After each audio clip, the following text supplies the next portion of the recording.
You hear his voice weeknights at 9 and Sunday afternoons. And if you're a true jazz lover, you've seen him in concert. And he's my very special guest today. I'm talking about percussionist, jazz historian, and music show host Jae Sinnett.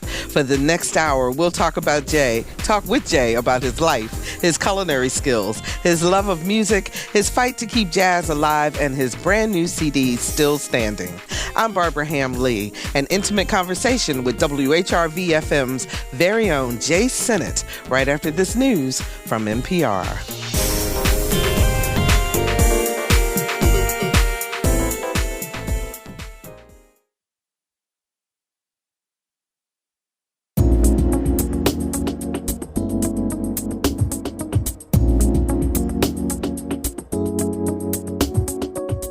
Discussing the issues and celebrating the successes of the African American community. This is Another View.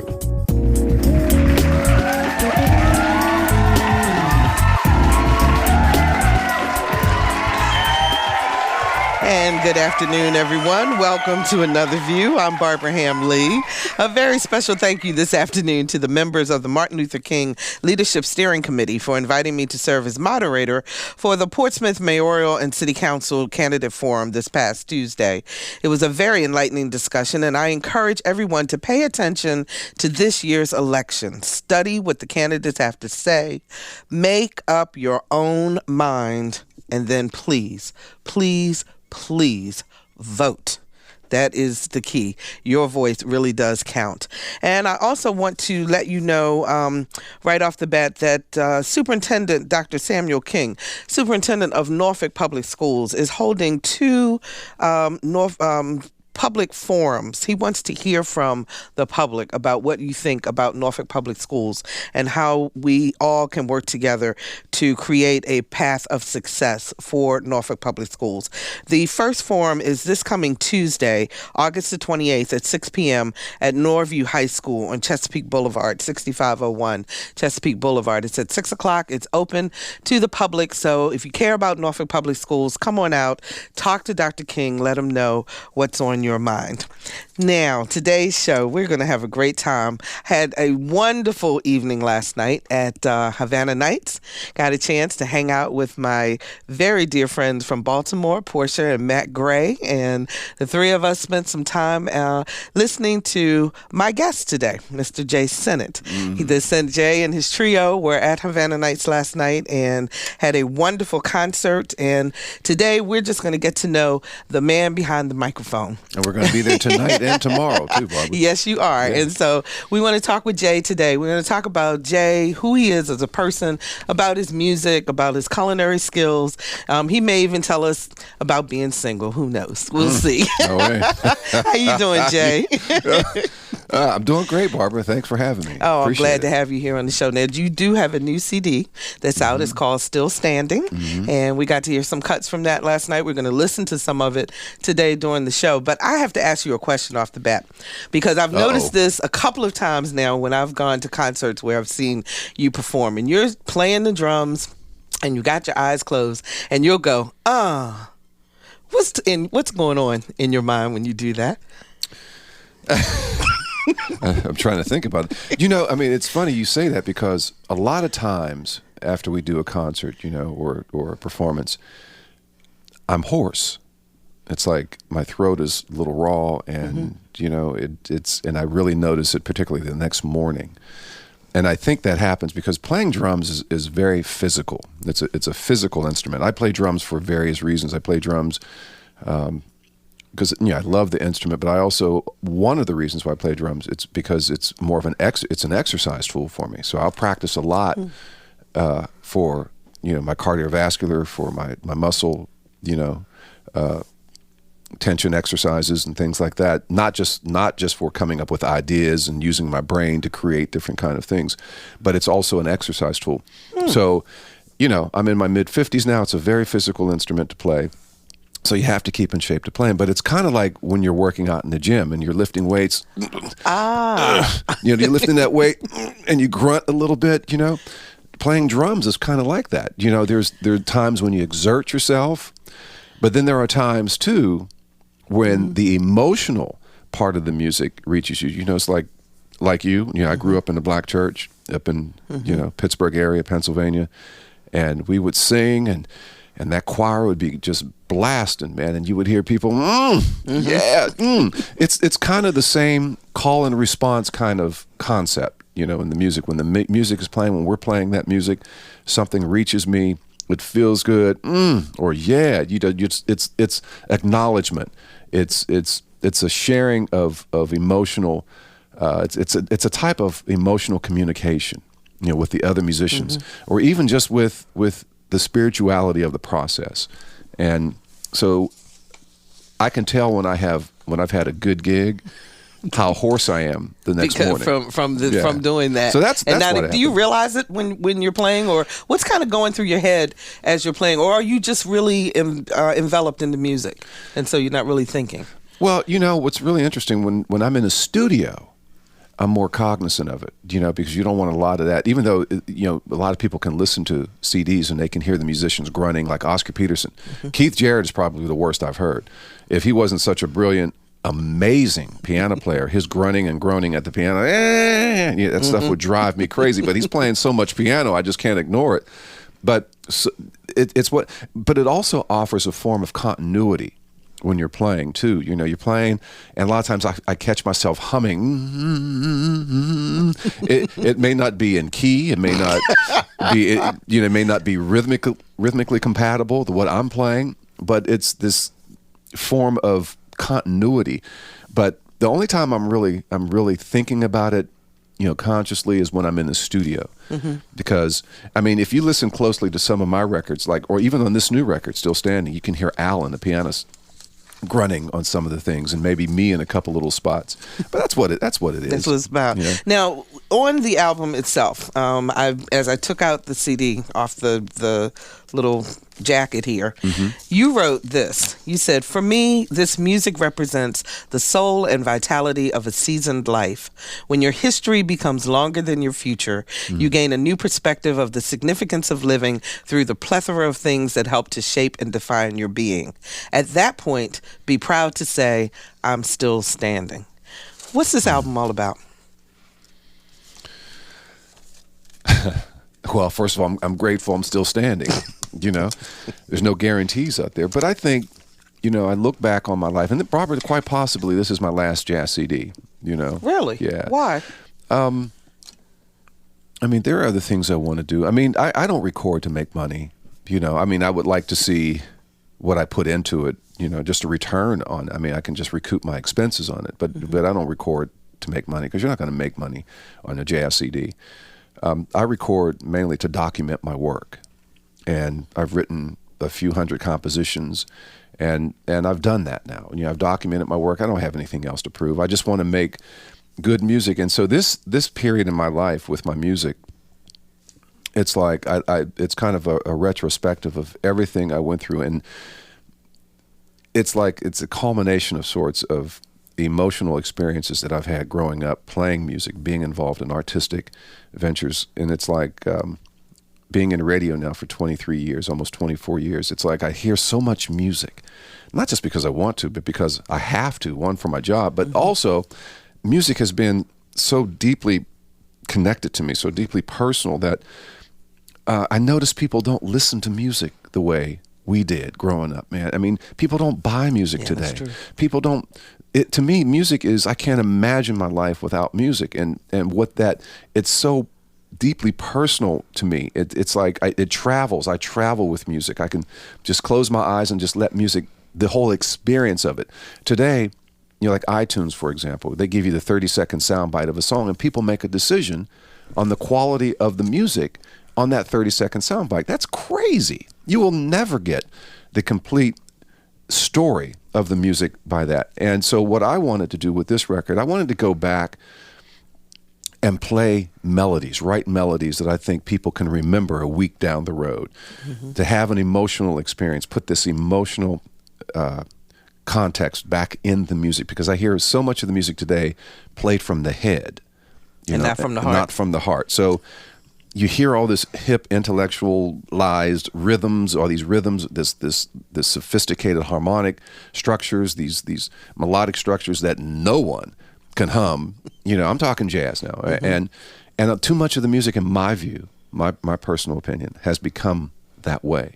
So with this record, I wanted to go back to the fundamentals of what I think people wanted to listen to music for in the first place. How it made them feel. And it's like when you listen to music, when we first heard Earth, Wind and Fire, there was something that music made us feel, when we heard Stevie Wonder, when we heard Coltrane, Love Supreme, when we heard Miles, Kinda Blue, that music reached us not from an intellectual perspective, straight from the heart. From the heart. Yeah, and that's absolutely. what this is about. Well, let's listen to Still Standing, which is the title track.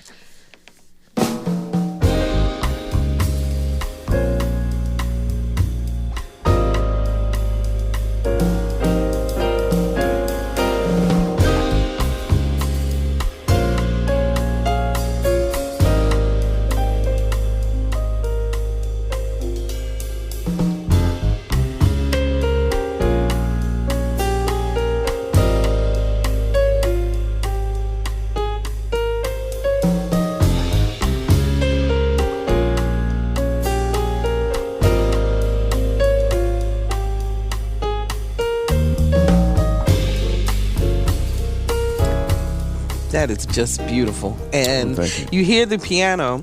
I know people get confused because you play the drums and they say, how do you compose music if you're a drummer? Well, I write from the piano. I know the piano theoretically. I don't have the piano technique. Because I was going to ask you ever thought about playing other instruments within the trio? I do. I mean, I understand the harmonic movement of the piano, the voicings, chord voicings. I understand composition. I understand all the theoretical parts of the piano, but I just can't sit there and play arpeggios and solo on the piano and all that stuff. But Still Standing, first of all, a little bit about the record. I used two of my favorite pianists on here. My original pianist with the trio, who was on this track, Alan Farnham, an amazingly gifted pianist, one of the best playing today. He's on 5 tracks. And one of my former students, the prodigy, Justin Coughlin. Yes. And he was there last night. He's playing with me this weekend. And he's on 4 tracks. Still Standing, that track, it's epic. It's 11 minutes long. And if you really to get into the tune, Alan's playing is just absolutely unbelievable. It's.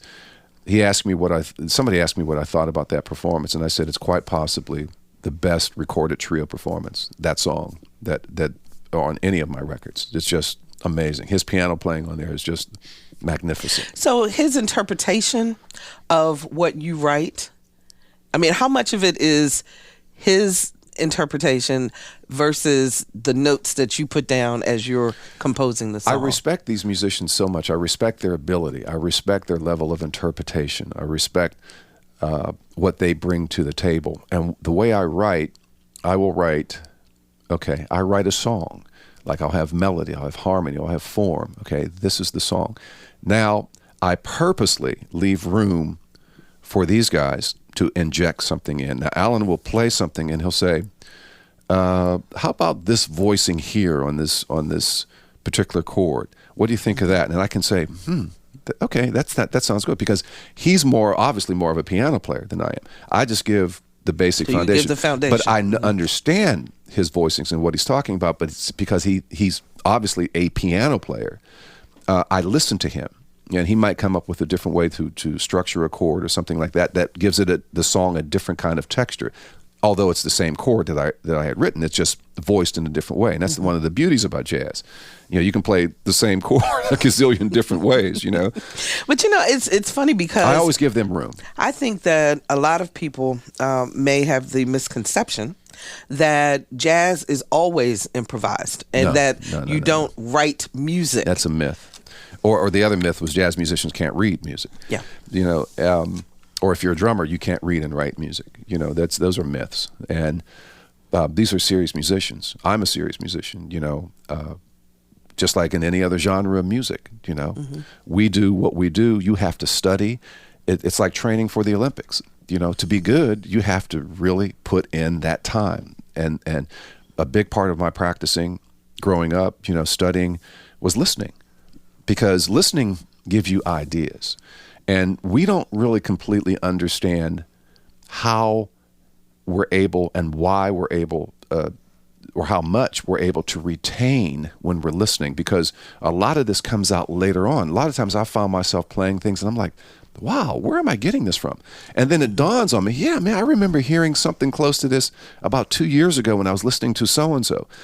So we are shaped by those influences in ways that we don't really completely understand. And a lot of times they come out. I remember writing a song for my very first record, Obsession, back in 1985. And Steve Wilson was playing saxophone on the record. And the bridge part, the B section of this particular song, and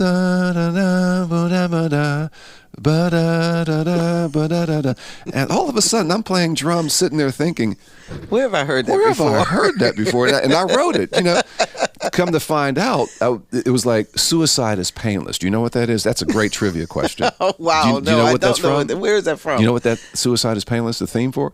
MASH. Oh, my gosh. It's known.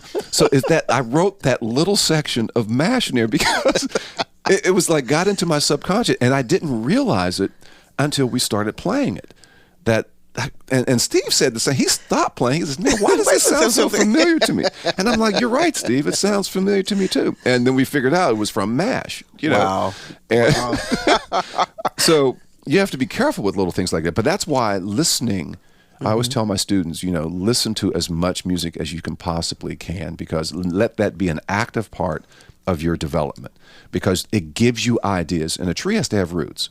Nobody's just going to come out and all of a sudden start playing their ideas. You have to have something to start with. Emulate first, but then accumulate your ideas and go on your own. One of the comments that Mac made last night as we were sitting there listening, he said, because you like to teach as well as play in your concerts, you give a little bit of information to your audience about the music, about how it's going, or why it's the way it is, and so forth. And teaching about jazz is important to you, isn't it?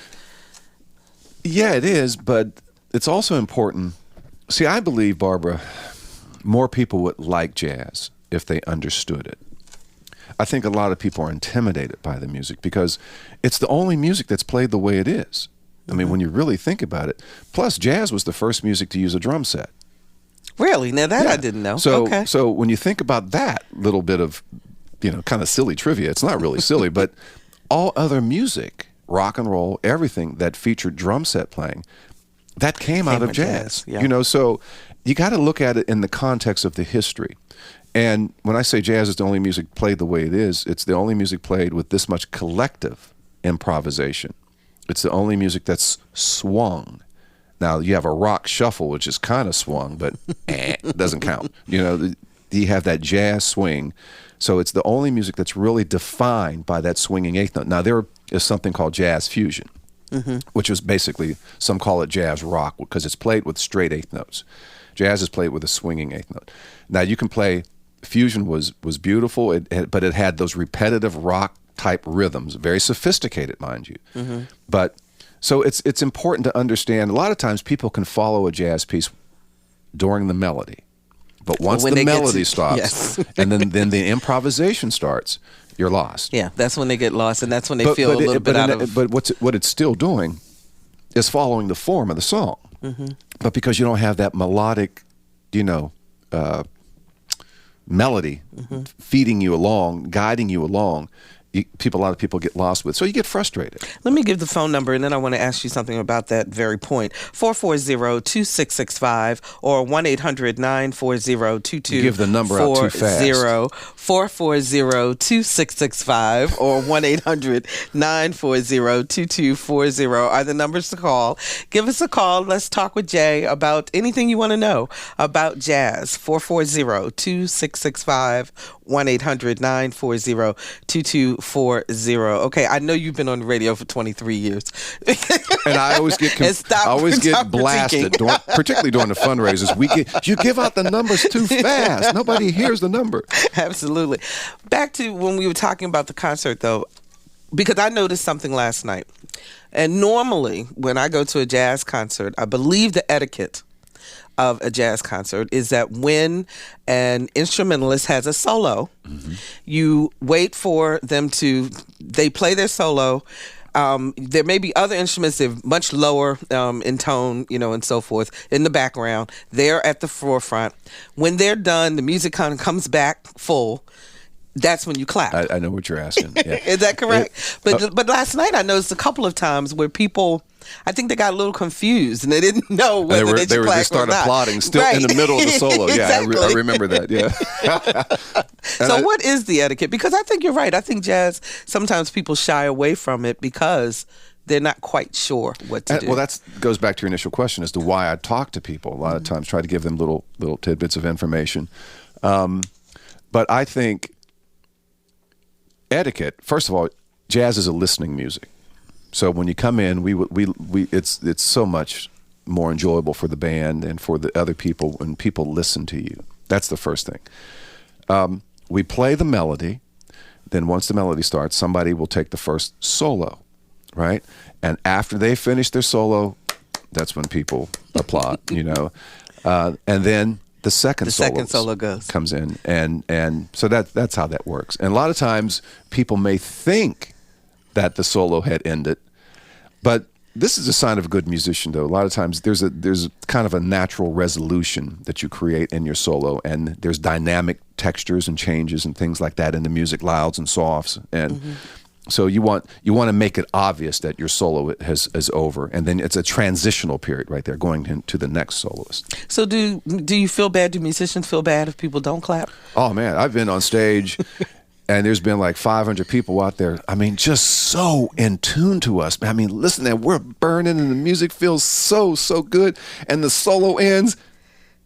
And nothing. I mean, you could hear a pin drop, and we're on stage like, okay, all righty. Let's listen to one other from the CD. We've got a couple that we're going to play snippets of because we can't play the whole songs. But Burrell's iTunes. Burrell's Choice, exactly. We're doing the iTunes thing today. And there's another little story about Burrell's Choice. There's a story behind that. So tell us the story first, and then we'll play it. Well, no. You want to play it on the back side? I have a cooking show we've been working on for television. Okay. And this will be part of the song, will be the theme song for my cooking show. Oh. Cooking Freestyle with Jae Sinnett. Oh, okay. And we'll talk about that too. Let's listen to Burrell's Choice. Hit it, Perry.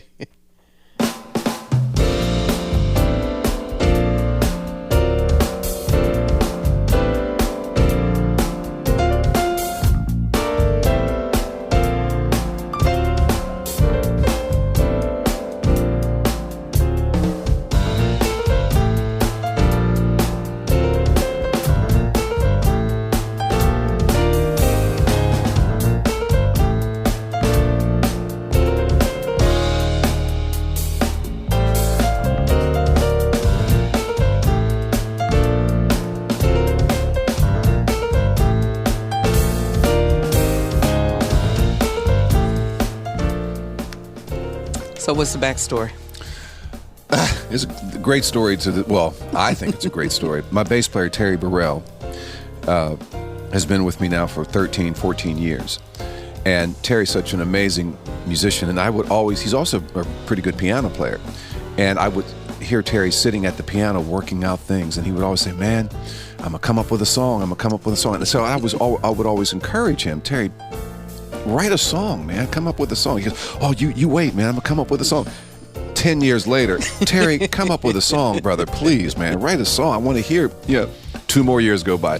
Terry, write a song. Oh, I'm gonna write it, man, I'm gonna write it.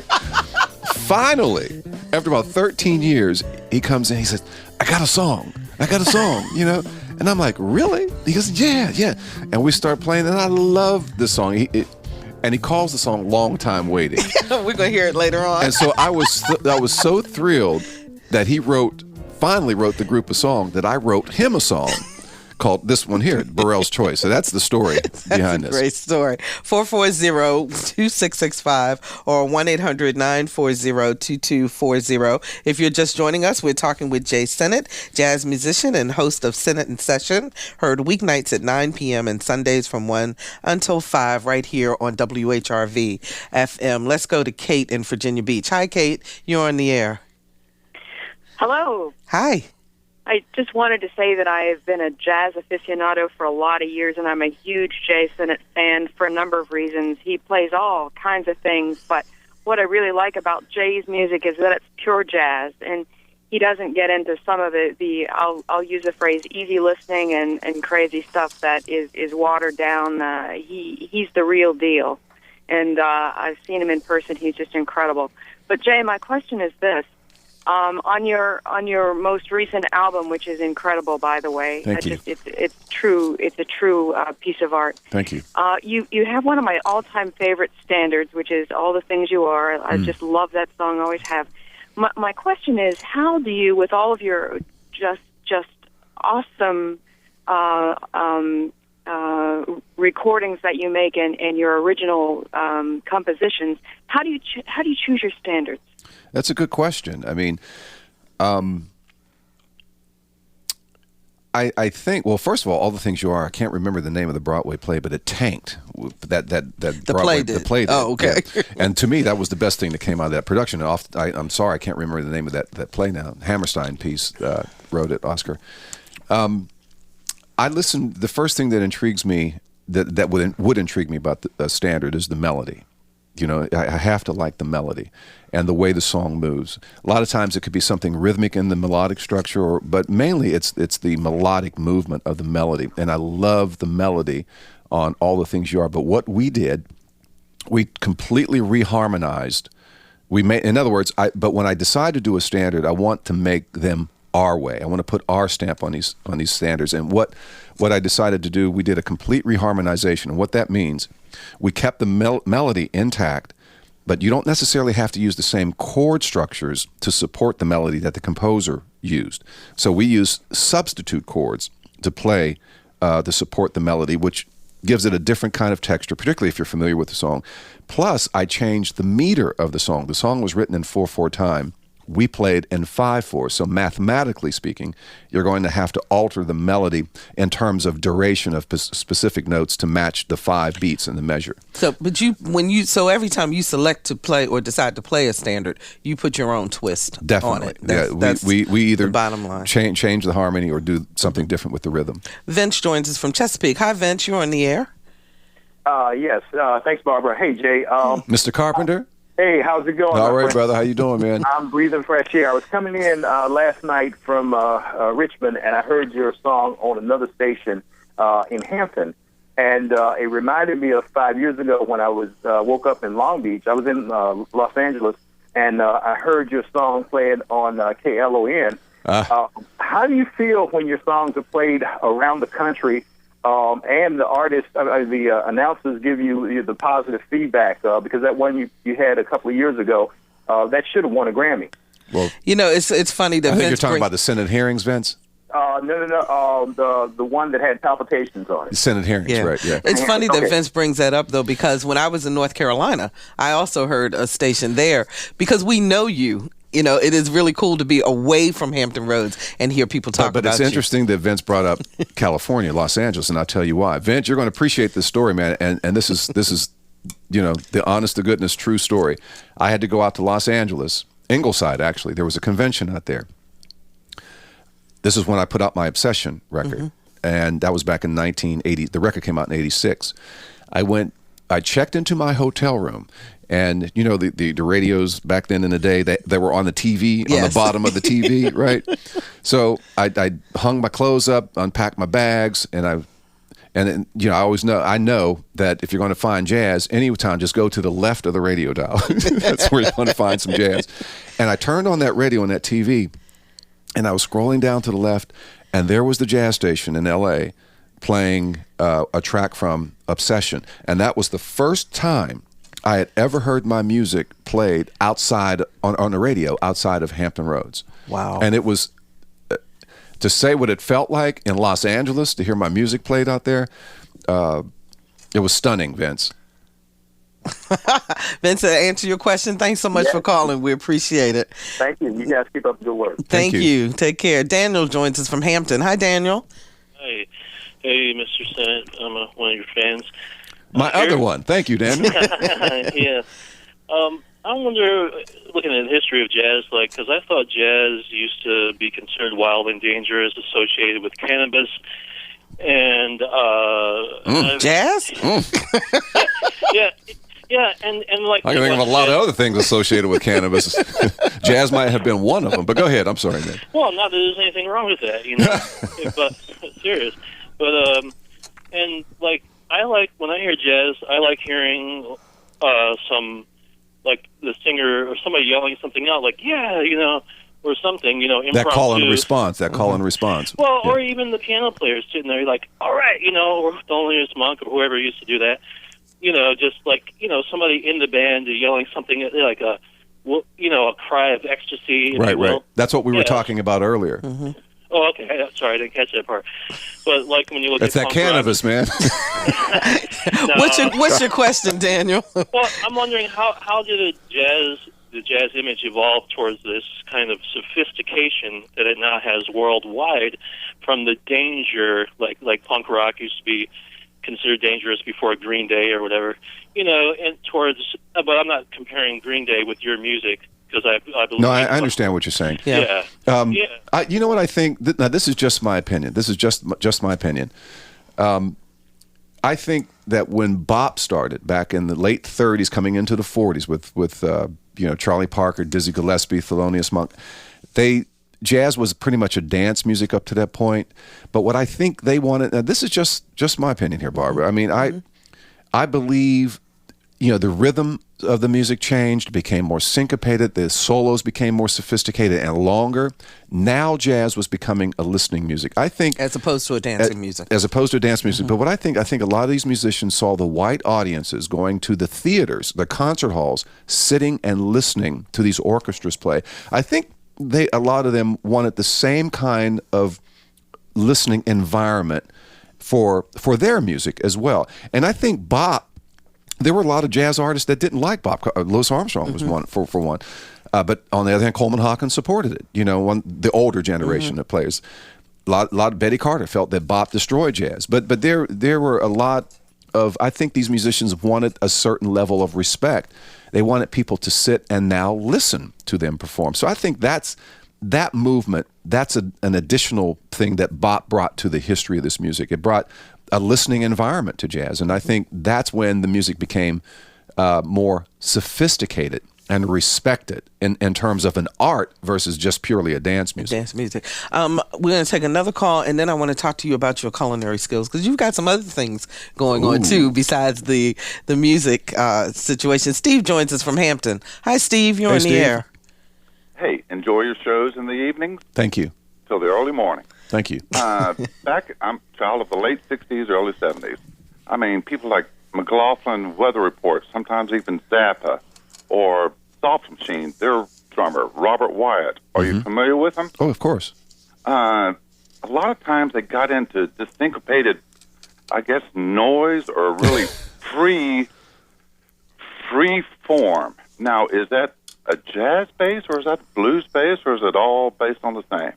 Well, through innovation, Steve, I mean, in music, when music was changing, a lot of the music reflected what was going on in our environment at the time, our society. When we all heard the term the turbulent 60s. When we were coming out of the 60s were turbulent in the United States. And a lot of jazz and rock, there was this sense of freedom in the music. There was, the drug movement, the hippie movement, there were a lot of things happening in the country. So when fusion came in, when Miles Davis put out Bitches Brew, for example, I mean, that record redefined the landscape. So the avant-garde in more the electric way. The avant-garde wasn't new because Cecil Taylor and Ornette Coleman were doing that back in the 50s. But this was a new kind of movement. And, groups like Soft Machine and other groups coming out, the British movement, the underground movement, like Atomic Rooster, whose first drummer was Carl Palmer, by the way, from Emerson, Lake and Palmer. Yes, I'm an old rocker, so I know this stuff. But the music reflected the times, and I think that's what was going on in that period in the United States. There was a serious transitional period coming out of the 60s into the 70s. And I think once we got into the late 70s, the music changed again for the worse, in my opinion. Okay. Steve, thanks so much for your call. We really appreciate it. So Sunday afternoons from 1 to 5, you put together a show.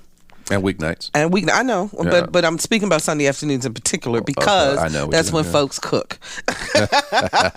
And a lot of times you will give a recipe or and talk about your culinary skills. Where did that come from? Where does the cooking come from? I've always cooked. I mean, watching my grandmother cook, she was an unbelievable cook. And I realized, Barbara, that back then, when I was a young kid, and I would try to make my grandmother's recipes, and she would look at me and laugh. And my mother wasn't a great cook, but my grandmother was a serious cook.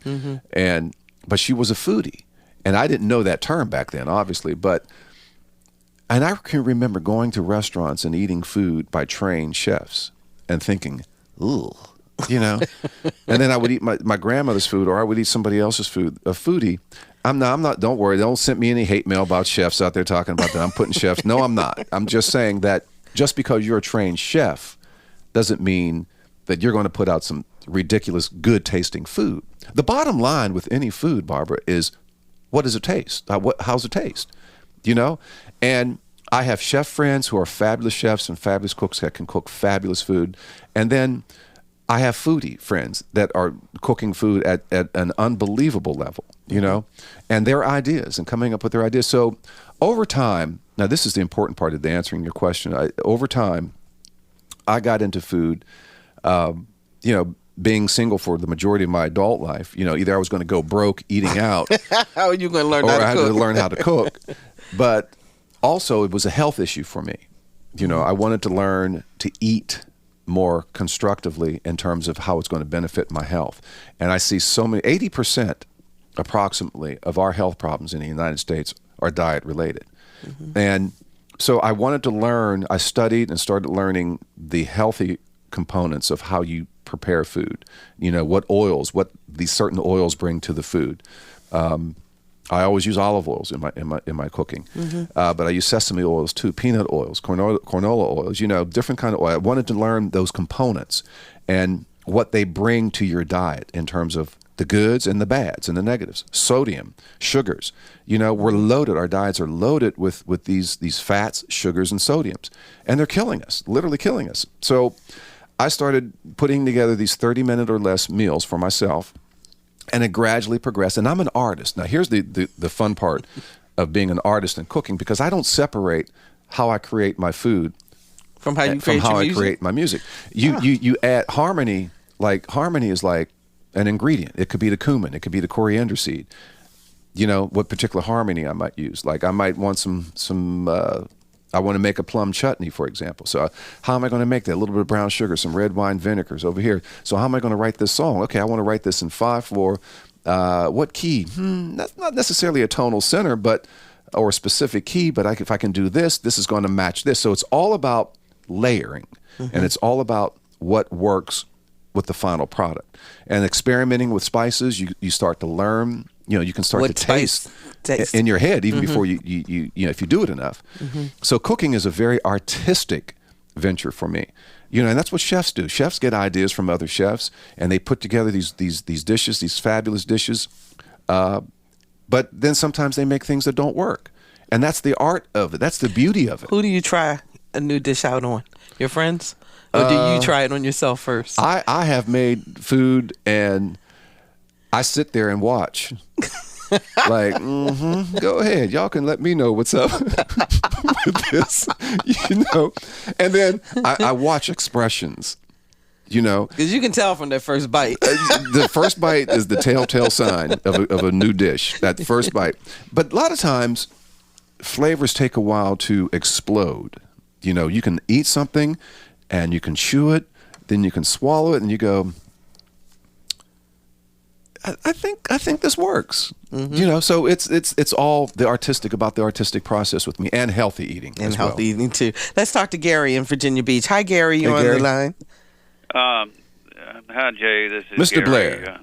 We've talked many times over the years. I'm also a guy who, I'm not an artist, but I love the jazz. I'm also a cook. Holding out on me, Gary. But my question to you is kind of a chicken and egg. Which came first? You love the music or love of the food, or do they happen to coalesce together? My first recollection of ever hearing jazz when I was about 4 years old, standing in my mother's kitchen, and I never could disassociate food and jazz since that time. One thing, Gary, on a humorous note, everybody, I don't know anyone that doesn't like to eat good food, but I know a lot of people who don't like jazz. But when I first, you know what, man, I mean, honest to God, Gary, music and food were hand in hand, not jazz. Jazz came many, many, many years later. And there's a whole different reason why I got into jazz, and it had to do with my instrument that I play. And I just noticed that I got into jazz because there was a majorly different creative level of the way drumming was approached in jazz. And up to that point, I was just playing more R&B, soul, rock music. And I just wanted something more. I always say to myself, there has to be something else the drums can do besides boom, bat, boom, bat, boom, And somebody said, well, have you heard jazz? And I heard jazz fusion at first. Weather Report, Mahavishnu Orchestra, that sort of thing. And then somebody turned me on to Max Roach. So eating good food was always, from a young kid. But jazz came many, many years later. But music and food, Gary, always went hand in hand with me. Okay, thanks, Gary, for the call. Let's get a call in from Anthony in Norfolk. Hi, Anthony, you're on the air. Hello? Hello, Hi, Anthony. You're on the air. Yeah, how you doing? It's Anthony. I'm actually talking to you and listening to the show on the radio, so it's kind of confusing. But yeah, turn your radio down and just ask your question. Yeah, it's back to jazz. I was wondering how it influenced some jazz as far as marching, ragtime blues, ragtime. Yeah, Ragtime, and how it influenced jazz. Oh man, work songs, spirituals, work songs, hymns. Ragtime. You have to look at Scott Joplin, man, and it was the rhythmic element of ragtime that I think propelled jazz in a different kind of way. There was also a level of improvisation in ragtime too, which was jazz was more improvisation, particularly back in those days, those early days. It became more of a composed, written music over time. Now, Barbara and I were talking about earlier that jazz. It's a myth to say that jazz is just all improvisation, because a lot of it today is written and arranged. Mm-hmm. But the call and response, that had to do with the blues. The blues and gospel music, musically, are very, very connected. Philosophically, they're very different. And that's unfortunate in my view, because I think that's all unnecessary, but that's the reality of the history. So it's all connected, man. I mean, there's it's all, there are gospel influences, because I think the common denominator in all of that is the blues. Because there's blues in gospel music, there's blues in jazz, there's blues in rock. Blues is the common denominator throughout the whole process. Throughout everything. We've got about 2 minutes left in the conversation, Jay, unfortunately, because we could talk for hours about this. But I want to ask you a question. Who is Jae Sinnett? At this point, I'm still standing, Barbara. I think I'm proud of my work. I'm proud of my, as a musician, as a performing artist, as a broadcaster now for almost 24 years. I think I brought the music I played, at least I hope, has brought a lot of joy to a lot of people's lives, and for that I'm just eternally grateful for. I'm blessed that I have the quality of creating, and I'm so grateful for people that support my music and come out to see us perform, which I hope they will tonight and tomorrow at Havana Nights in Virginia Beach. Yes, got that plug. And can I always I was going to ask you, where can they find your CD? They can get my CD on Amazon or cdbaby.com. Now, the reason why I like CD Baby, because CD Baby pays the artist more money. They pay the artist more money. Amazon will pay you, but you don't get as much money. So, but either way, you can iTunes if you want to do the download thing. So it's available.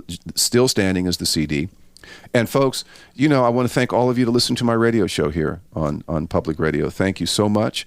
And I hope to see you at Havana Nights. And Barbara, thank you for giving me the opportunity to talk about my music. I can't do that on my show. Absolutely, you know? but we're. I mean, and I think people have learned a lot today too about jazz. I hope and so. that and the main thing is not to be afraid of it. Come on out and listen to it and enjoy it. If you have any questions to me, you can email me at jae.sinnett. That's jae.sinnett, j.sinnett@WHRV.org.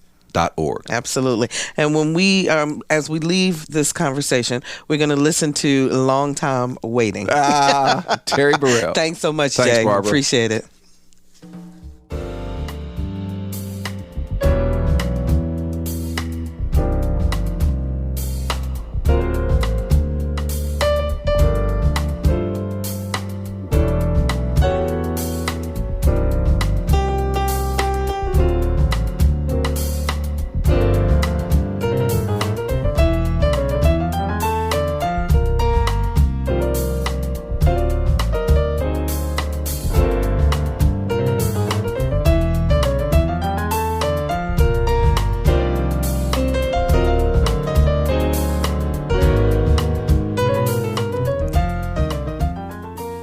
From the CD, Jae Sinnett, Still Standing.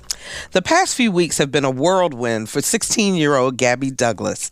Her talent and skill as a gymnast has catapulted her from the girl next door to America's sweetheart.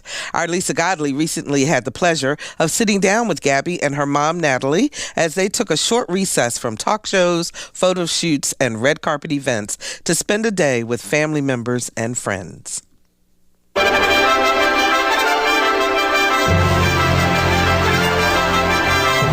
At 16, Gabrielle Douglas is living her dream. Not only that of capturing the most coveted possession in women's gymnastics, the best all-around gold medal, but a dream of making history and inspiring others along the way. I used to look up to Dominique Dawes, and I used to say, I want to be like her, and she's my role model. So I'm so happy that I got to look up to her, and now it's kind of switched around. And I'm so happy, that people can look up to me because I've always wanted to inspire a generation. I asked Gabby what was going through her mind as she prepared for each event. I wanted to make history and inspire all these young girls, and I just wanted to treat it like another competition. I wanted to go out there, give it my all, give it my 100%, and just perform to the best of my abilities on that day, and just to be successful. While some of the athletes listen to music or pray to prepare for their events, Gabby says she read scriptures and motivational quotes, so I asked her to share her favorite. I like this one. It's don't worry about anything but pray for everything. Gabby says her best moment of the games was waiting with her teammates for their final score. I just remember that Olympic moment. We're all holding hands, waiting for USA to come on top, and when we did, we all hugged each other, and it was just a happy moment. Her mom, Natalie Hawkins Douglas, says she was more nervous watching team finals than watching Gabby in her individual events. I kind of thought all the girls looked great, and once they all started nailing their vaults, I knew that was going to be an amazing competition. But in the individual all-around, I was a little bit calm. It was a little eerie almost, because I thought, and I said to my sister, should we be like really nervous right now? And I really had a peace and a calmness.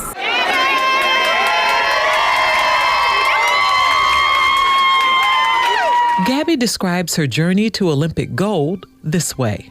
I had some rough times over the years, but some sweet times and golden years. So it's been an amazing ride. Her newfound celebrity took Gabby and her family by surprise. Natalie explains. I was not ready for this. I thought I was, but it's so different what you dream about. Reality is so much different, and I like the way she put it, not in a bad way, but in a really good way. When I dreamed about her going to the Olympics, I kind of saw us going out to eat as a family with our friends afterwards, but the reality of it was I got 30 seconds with her after she won the all-around. And I just remember thinking, wow, is this what it's going to be like? And I didn't see her. It was almost 4 days before I saw her again. Even though she's exchanged laughs with First Lady Michelle Obama, done numerous photo shoots, and sat down for a candid conversation with Oprah, the 16-year-old Virginia Beach native remains humble. For Gabby, Hampton Roads is where it all started, and the familiar faces that recently filled a hotel meeting room in Virginia Beach brought a huge smile to the teen's face.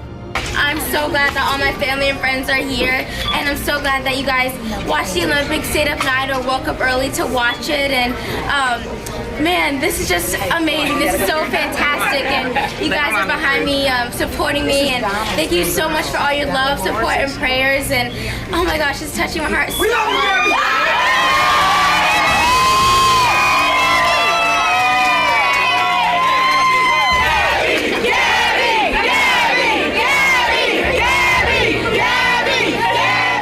Amazing to finally be home, and I got off the plane. This is a very warm welcoming, and it was just fantastic. I mean, I love all the people who were there, my fans, my family, and all the people who supported me and loved me. So I just want to say thank you, and I'm so glad to be back in my hometown. Gabby had these departing words for young girls or anyone who sees her as an inspiration and/or role model. I say definitely, if you have the heart and the passion and the drive, then go for it with your all. I mean, don't let anyone stop you, because the only person that can stop you is you. For Another View, I'm Lisa Godley. Gabby unfortunately almost sat this down about 35 seconds ago.